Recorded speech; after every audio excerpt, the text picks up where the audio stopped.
ان الذین تولوا منکم یوم التقى الجمعان انما استزلهم الشیطان ببعض ما کسبوا وَلَقَدْ عَفَا اللَّهُ عَنْهُمْ إِنَّ اللَّهَ غَفُورٌ حَلِيمٌ۔ ان الذین تولوا، بے شک وہ لوگ،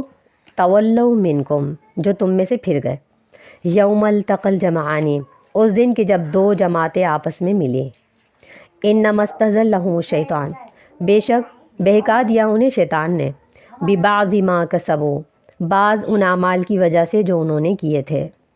وَلَقَدْ عَفَا اللَّهُ عَنْهُمْ، اور تحقیق درگزر کیا اللہ تعالیٰ نے ان سے، ان اللہ غفور حلیم، بے شک اللہ تعالیٰ معاف کرنے والا، تحمل والا ہے۔ ان الذین تولوا منکم، بے شک جو لوگ تم میں سے پھر گئے، ان میں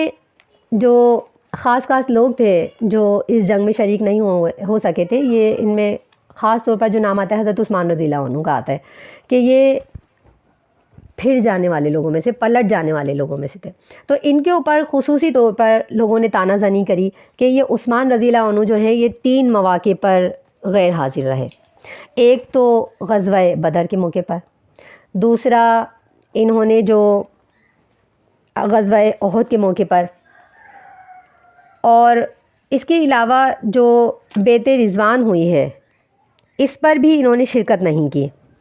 تو لوگوں نے حضرت عثمان رضی اللہ عنہ پر کچھ اعتراضات اٹھائے اور یہ کہا کہ یہ کچھ پیچھے رہ جانے والے لوگوں میں سے ہیں۔ تو اللہ تعالیٰ نے یہ آیت نازل فرمائی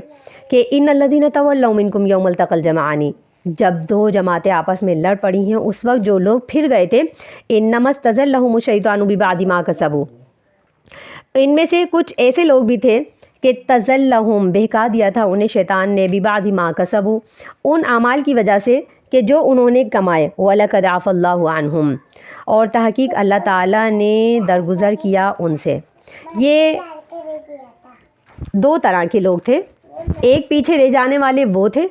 جن کو ان کی کچھ برائیوں کی وجہ سے شیطان نے ایسی وسوسوں میں ڈالا جن وسوسوں میں آ کر کے وہ پیچھے رہے، جیسے کہ منافق تھے۔ اور کچھ پیچھے رہ جانے والے وہ لوگ تھے جیسے کہ درہ چھوڑ دینے والے 50 صحابہ تھے۔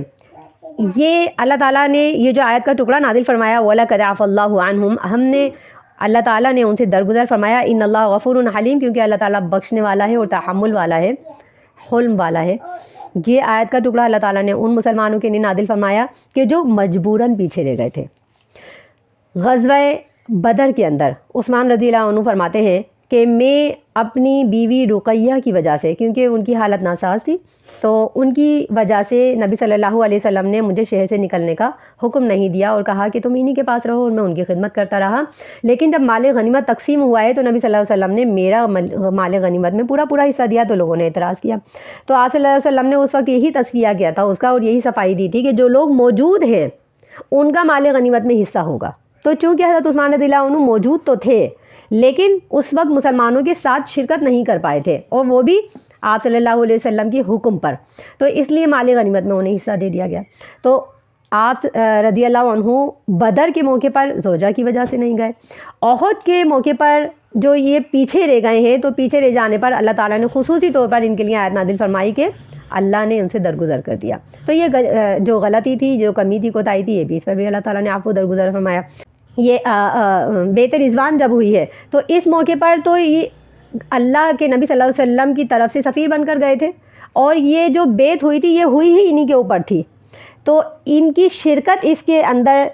یعنی کہ ایک غیر معمولی سی تھی کہ اگر انہوں نے شرکت نہیں کی تو وہ بھی اللہ کے نبی صلی اللہ علیہ وسلم کے حکم سے ان کے سفیر بن کر کے گئے تھے۔ تو تینوں معاملات میں انہوں نے جب صفائی دی تو اللہ تعالیٰ نے یہ خصوصی طور پر آیت ان کے بارے میں نازل فرمائی کہ وَلَقَدْ عَفَا اللَّهُ عَنْهُمْ، اللہ تعالیٰ نے ان سے خصوصی طور پہ عفو درگزر کا معاملہ کیا ہے، اللہ نے معاف کر دیا۔ ان اللہ غفور حلیم، بے شک اللہ تعالیٰ معاف کرنے والا ہے۔ یہاں اللہ تعالیٰ نے آیت کا یہ ٹکڑا نازل فرمایا کہ انما استزلهم الشیطان ببعض ما کسبوا، بے شک ان کو بہکا دیا شیطان نے، ببعض ما کسبوا، بعض ان اعمال کی وجہ سے جو انہوں نے کمائے۔ تو کچھ اسلاف کے اقوال ہیں، وہ یہ کہتے ہیں کہ نیکی نیکی کی راہ کو کھولتی ہے اور برائی برائی کا راستہ کشادہ کرتی ہے۔ جب انسان نیکی کرتا ہے تو نیکی کی قبولیت کی جو خصوصی طور پر پہچان ہوتی ہے، علماء یہی فرماتے ہیں کہ نیکی کی قبولیت کی خصوصی پہچان یہ ہوتی ہے کہ انسان کو اگلی نیکی کا موقع ملتا ہے۔ اس کے لیے اگلی نیکی کے راستے کھول دیے جاتے ہیں، اس کی رغبت اگلی نیکی کی طرف زیادہ ہو جاتی ہے، اور برائی کا بھی یہی انجام ہوتا ہے۔ اگر انسان برائی کرتا ہے، وہ برائیاں ہی کرتا چلا جاتا ہے، تو وہ اگلی برائی کے لیے تیار ہو جاتا ہے، اور اگلی برائی وہ پھر اتنے دھڑلے سے کرتا ہے اور اتنا بے محتاط ہو کر کے کرتا ہے کہ جیسے کہ وہ برائی کرنے کا عادی ہے۔ تو اللہ تعالیٰ نے یہی فرمایا ہے کہ یہ جو انہوں نے نافرمانی کی تھی، کچھ لوگوں نے، یہ جو یہودیوں نے اور منافقین نے جو نافرمانی کی تھی، ان کے لیے نافرمانی کرنا کوئی مشکل نہیں تھا، یا آسان تھا، اس لیے کہ انما استزلهم الشیطان، شیطان نے انہیں بہکا دیا تھا، ببعض ما کسبوا، ان اعمال کی وجہ سے جو وہ پیچھے کرتے تھے، پیچھے بھی وہ یہی چغلیاں کرتے تھے، نافرمانی کرتے تھے، اللہ کے ساتھ شرک کرتے تھے، ان کو عادت تھی۔ تو میدان جنگ میں محمد صلی اللہ علیہ وسلم کو چھوڑ کر کے یہ عبداللہ بن ابی جو پیچھے رہ گیا تھا، تو اس کے لیے یہ کوئی اتنی بڑی بات نہیں تھی، شیطان نے اس کے لیے یہ راہیں کشادہ کر دی تھی۔ اللہ فرماتے ہیں وَلَقَدْ عَفَا اللَّهُ عَنْهُمْ إِنَّ اللَّهَ غَفُورٌ حَلِيمٌ۔